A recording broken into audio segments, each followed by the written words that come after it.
How is it going today, everybody? Today we are looking at the sixth volume of Chip Zdarsky's Daredevil with Marco Checchetto and Mike Hawthorne, to be specific. And yeah, it's pretty good. It's even got a really cool cover with Electra as Daredevil. It's really nice looking. Yeah, it's really good. I wouldn't be talking about it if it wasn't good. I probably would be talking about it if it wasn't good because, it's my job, even though I don't get paid, but whatever. But yeah, pretty good. For disclosure, the first two issues is like a tie-in to the King in Black crossover event with like the King in Black Null, who's like the god of the symbiotes, Venom and stuff like that. He's a god of Venom, basically. And there was this whole thing with that. I'm not gonna delve too deep into that like little thing because it's gonna confuse everybody. But basically, the first two issues, Daredevil, Matt Murdock, he's in jail. Elektra is now the new Daredevil. And the basic gist of those two issues is that Daredevil gets corrupted by a symbiote, but he manages to fight it off with the power of literal God and anime. Well, not anime, but he manages to power it off through willpower and, gets electric shock therapy in order to get the symbiote off him, which is really funny. Why does the jail have the whole electric thing? That I forgot what it was called again. It's the thing that killed people with the electric bolts. I'll put it on top of here somewhere. But yeah, that's how he manages to fight off the Venom symbiote, the Null symbiote, the symbiote in general. Elektra, on the other hand, she's doing her Daredevil things and tries to save this young girl from being killed by her mom, who was also turned into like a symbiote, while also Typhoid Mary was also turned into a symbiote as well, so she has to fight off like those two people. Typhoid Mary kills the girl's mom and then tries to kill Elektra. Elektra fakes her death, and Typhoid Mary goes into the fray while the girl is left basically an orphan. So Elektra takes her in after that, and it's really sad. Anyway, these two issues are pretty good. Not a lot of forwarding the plot basically. But yeah, it was still pretty good, and I liked it a lot. But let's get into the other issues, which matter a lot more story-wise to this plot. So let's get into it. The issue 29 starts off with like Matt in jail, basically. Matt is in jail because of accidentally killing that guy, and nobody really wants to be around him except for this guy named Marcus, who's like one of the inmates, and is the only one who's sort of friendly to him. He also helped him out with the whole like symbiote stuff. So there's that. While in jail, he also gets a visit from Kirsten McDuffie, his own girlfriend, who doesn't know that he's Daredevil anymore because of the whole, purple children thing that I talked about. Anyway, he gets a visit from her. She's just like, "Are you okay? You don't look okay." Because, he's all beaten up, and mentally speaking, he's pretty much all over the place after being taken over by an evil symbiote god. And he's just like, "No, I'm fine. I don't need your help. I'm good." And she's just like, "We could have taken you out of jail. You didn't have to be here. We had a good case." And he's just like, "No, I had to do it because, superheroes aren't above the law. We shouldn't be above the law and stuff like that." And she's like, "No, you're just helping yourself because, you just have a mask on. Your life isn't going to be ruined when you get out of, jail and stuff like that. That's not the whole point of jail." They have this little argument, but she realizes, she's just like, "I'm sorry. I didn't really mean it that way." So that's nice and cute. Anyway, at the lunch table, he gets a visit from Marcus, the guy I told you about. And he's just like, "Thanks for helping me, saving me and stuff like that." They also had a little argument beforehand about like him being in jail and how he's not supposed to be in jail and the stuff I just told him about. And Daryl was just like, "What do you mean by that?" And he's just like, "I'm not going to tell you. You got to figure that out yourself." And he leaves. While he leaves, another inmate who's like a double homicide perpetrator. I think that's what you call them, a perpetrator. Anyway, yeah, that guy, he's a murderer, basically. And fun fact, Matt put him in jail. He was the one who put that guy in jail. Spider-Man is the one who caught him doing the murders, obviously. But yeah, he's doing that. So it's a bit awkward for Daredevil to be sitting next to the guy who he put in jail for murdering two people. So, of course, he doesn't want to talk to him. And, luckily, he gets called out before he can, sit next to him so he doesn't have to talk to him. And he apparently gets called to the therapist office because the therapist wants to talk to him about like all the stuff that happened with like the symbiote and him being in jail and him being kind of crazy. And she's also just like, "Listen, I'm only here to help inmates, not people who think they're inmates when they're really not." And he's just like, "I don't need your help. I'm totally fine." And she's like, "No, you're not. You wear a mask in jail and you've been taken over by a symbiote. You've obviously, are sick. You've got some issues." And he's just like, "Nah, I don't." While, they're talking and stuff like that, the guy who tried to sit with Matt, with Daredevil, is being assaulted in the showers. and Daredevil decides to help him out. The guys who are like trying to kill him, basically, well, not kill him, but beat him up because that guy was like paying them for his protection, and him studying with Daredevil makes them think that he wants better protection without pay. So they try to beat him up. Daredevil saves him, and he's just like, "Oh, thank you so much." But it's really sad, very tragic look at jail life and stuff like that. A lot of social commentary, as you can tell from this issue, about jail and the industrial prison stuff, all that other things that I don't understand, and I won't try to comment on because I don't have a good understanding of that. But it's a pretty good deep storytelling on Matt's part about it being him in jail and him trying to figure out what it's like to be an inmate, but also not technically being an inmate because it's Daredevil, not Matt, in jail. And so his life is totally fine, and Daredevil is still seen as a hero. He's later going to bed, and he hears the guys crying and stuff like that. The guy who tried to sit with him crying in the cell, and then he's being asked to come to the therapist again, because the therapist goes and tells him that the guy he saved hung himself. He basically committed suicide. And that got Matt really sad and really depressed, and he's just like, "Yeah, I've got issues, I've got problems. It's not working out. I'm really sick." And it's really sad to see. He's just really breaking down, and it's terrible, honestly. Just seeing him just break down and this like seeing, hearing the guy commit suicide, the guy he put in jail. So he's just like racked with all of the guilt. Meanwhile, Fisk is trying to get Mary back to health again. She's just been mentally drained after being taken over by a symbiote, and she's kind of really sad and depressed. And, Fisk is trying to help her, and he thinks it's Daredevil's fault, so he goes to blame Daredevil on it. Meanwhile, Electra is helping the girl who lost her mom, technically foster mom, but she still lost her mom.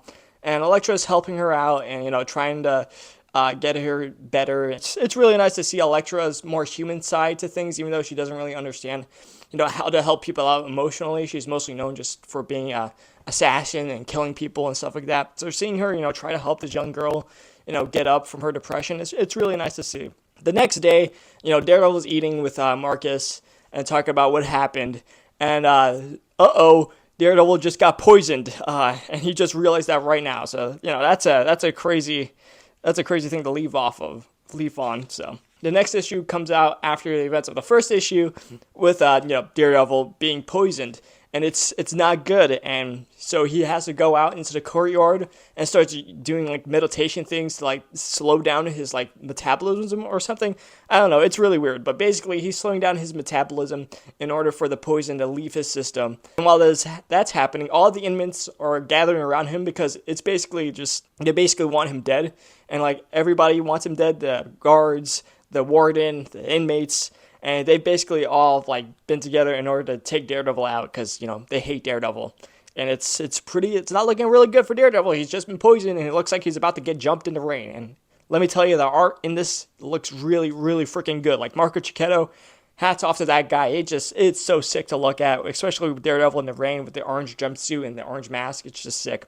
Meanwhile, again, with Electra, she's training the girl to be stronger because that's the only way Electra knows how to, regulate her emotions. So she thinks that's going to help that girl. And so they go out and, jump around buildings and stuff like that. And they see a couple thugs of the new Kingpin, that the old lady from the couple volumes before, her. She's, doing the rounds, getting support money from all the businesses because that's just what gangs do, apparently.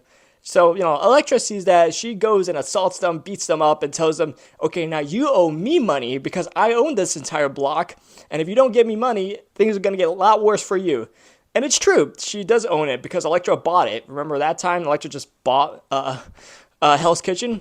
I still don't know how that works, but apparently she just owns the entire place. So now she's asking the Labrie family to give her money or else. And, that's not really good with the Labrie family because the lady, she's just like, "Yeah, I can't take this." Now she's taking the money from me when, I'm supposed to be the Kingpin and this is supposed to be my area and stuff like that.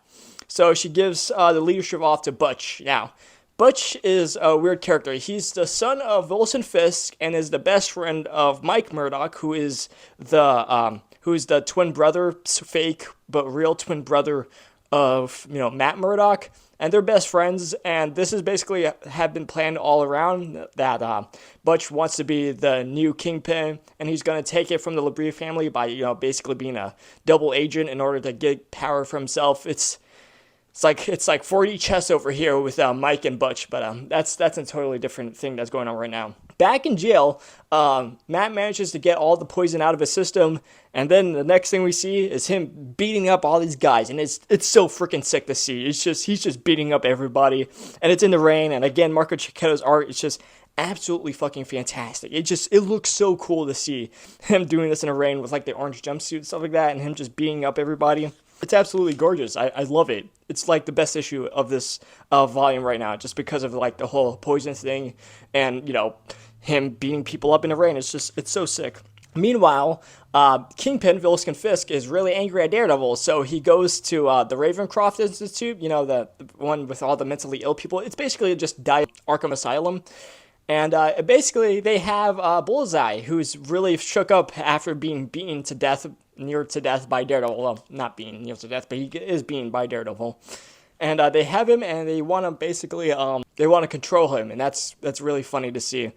Well, not funny. It's pretty scary that they have this psychotic, homicidal mass murderer in their place, and they want to try to control a psychotic, homicidal mass murderer. But yeah, that's what Kingpin wants to do. He wants to put Bullseye into like his own mind control thing, whatever that means.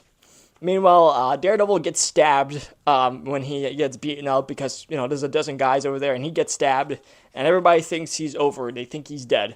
But next issue, he's not actually dead. He's fine.